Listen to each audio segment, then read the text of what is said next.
You want to come home with me? I am patting Floss, probably the most famous dog in Scotland. Jim's beautiful 1-year-old border collie. She's just gorgeous. Oh, I know, she's beautiful. As I say, she's a pet first and foremost. But that is your intention to get her trained up. Yeah, she's very keen. She's mad keen on the sheep. So, yeah, more like my girlfriend's uncle, he trains sheepdogs up in Kinlochbervie. And I thought about putting her out, but it's a bit like sending her to boot camp, you know. Yeah, she might come back like a Vietnam veteran, you know, no fun, you know, just scarred for life. But very good at the sheep. If she doesn't make it a sheepdog, I'm sure she could play for Scotland, or she'd be a Scotland Dogs football team. It's great first touch there. So where are we off to now then? We'll just go up the hill. The yows have just been getting turnips. I get turnips from Stuart's at Toft Hill. Normally they're into cobs by now. But with it being that bloody wet, it's been awful, yeah. It would just be a waste of time giving them cobs unless you can find a really dry bit of ground. So, do you want me to get the gate? No, sure? it's a burach here, don't you worry.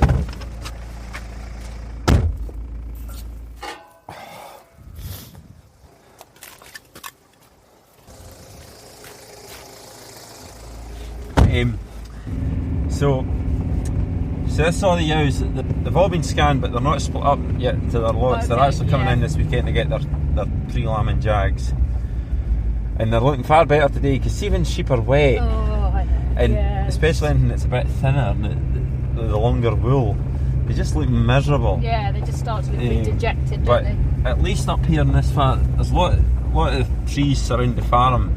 Oh, it's stunning. The views are just amazing. So that's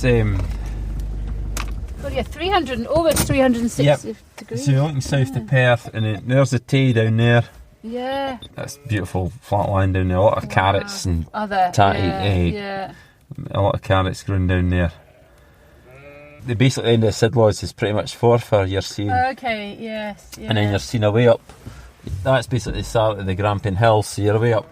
You're only like 30 miles from Glen Shee here. Gosh, for the ski. Yeah. So, you know. So you've done any Munro bagging in your time? No, I'm actually wanting to start that up because now I'm 41 and because we've been to Braemar the last few years and it's just beautiful. And yeah, I was wanting to. I feel there's a lot of Scotland I'd like to see. So so much, yeah. Not so much maybe Munro bagging, but there's some lovely walks. I want to walk. You can walk from Braemar to Aviemore up. It's called the Larry Grew, and good. How many miles would that be then? I think it's like 26 miles or something. Oh, right, so you could do it in a day, but there's some botties you can stay in. So you're going to have to get one of these backpacks for the baby, aren't you?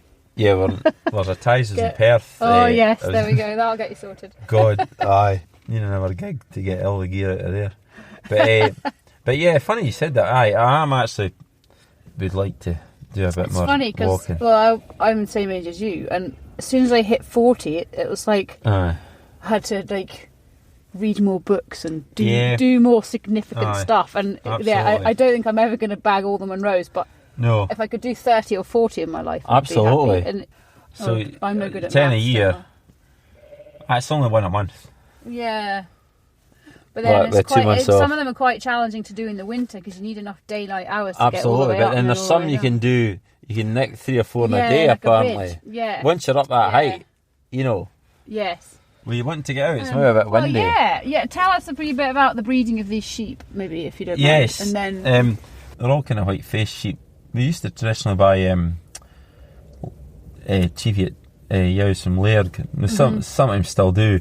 They would be crossed with Texels, and then we started a few years ago putting a blue-faced Leicester up to them to get a Cheviot mule, just to get a more prolific mule, and then putting them back to the Texels. I used to run some Suffolk tups as well because Dad, I like the Suffolk, and it's you get a good weighty lamb, but then traditionally don't really keep Suffolk sheep for breeding. You know, it's usually more white-faced sheep. So I kind of binned that. I only got one Suffolk. It's mainly all Texels now, and then we keep the best show lambs back for breeding. And do you like the sheep over the cattle, or you kind of? A bit of both. I like the sheep. The fact that if I didn't have cattle, you could just about sell your tractor and things and just have a a quad bike, and I like the sheep that you could basically get away with just having a dog and a stick to an extent, but they're a bloody nightmare too. I mean, especially this, a lot of stress on them this time of year, and there's the odd casualty, or there's always the odd one there's always the odd one with a bad foot, and I've got a foot bath now. That's made a big difference. But the other reason I like the sheep just now, because the trade's flying. Luckily I've kept back some lambs, so I've got finishing lambs in the shed there behind Mum's house where you park the car. I know, it made me laugh because we recorded an episode at the NFU Scotland AGM a couple of weeks ago, and it's that old kind of adage, like, you know, farmers are never happy. So we spoke to this farmer. Why are you so grumpy? Because I'm grumpy because the sheep price is so high just now. I was like, well, why are you grumpy? It's because I already sold mine. Yeah. It was like, there always seems to be, no matter how good you think you've got your lambs, there's always somebody comes in and gets a higher price. You think, what's he doing?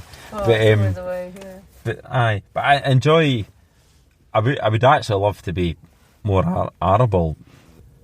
As I say, I got my neighbour in to cut my barley last year, but I'm gonna buy a combine, because last year, just with the wet weather, he was struggling to get his own cut, and then by the time I got to mine, some of it was buggered. Yeah, you don't always want to have to rely on that. And any accountant would say, oh no, you can't justify having your own combine, but I'm only needing an old 10-foot or something that can work for 3 or 4 days. And folk will laugh at this, they'll think I'm daft, but I really I enjoy it. I enjoy physically driving a combine, or I'm no more happier when I'm sitting on a plough on the tractor. I would love, as much as I love here in the stock, I would love to have 500 acres of that land down there. You know, calming ringtone. It's so annoying. I can phone back. I'll leave a voicemail if it's that desperate. And I suppose also that is a good opportunity for your mind to churn over when you're driving a plough for several hours and do the diversification job at the same time and get some of that material. Yeah, totally. You'll see me stopping now and again to stop and write a joke. You know? Yeah. Is that harder then when you're feeding cattle and stuff, because you're kind of busier, so your brain's kind of on the job rather than necessarily thinking about jokes? Feeding cattle, you can kind of do with you can shut all your brain off a wee bit, you know. So that's when I tend to wonder. Yeah. Like, so when I'm ploughing, I'm enjoying it that much because I get Spotify on, I get all my tunes and pretend I'm a teenager again. I just tend to just switch off from everything. So in fact, we need music. We'll get a radio in the lambing shed. And after my dad died, I got a radio for the shed just to have some, like Ken Bruce or somebody on, you know, just to have a bit of noise, banter. You know. Yeah. Because it can be quite quiet at times. Yeah, and you're also, I think, really supportive of RSABI as a farm charity as well. Yes, aye.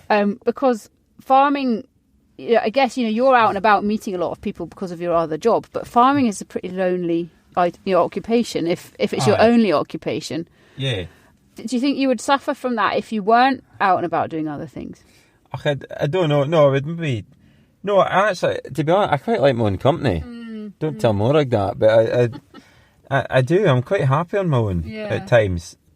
See, it suits some farmers quite well, but folk are just different, and folk like going to the market. I mean, you'll see folk go to the market once a week, even if they're not buying or selling, they need to get out. I think that's why farm sales are so popular, because there are not so many of them now.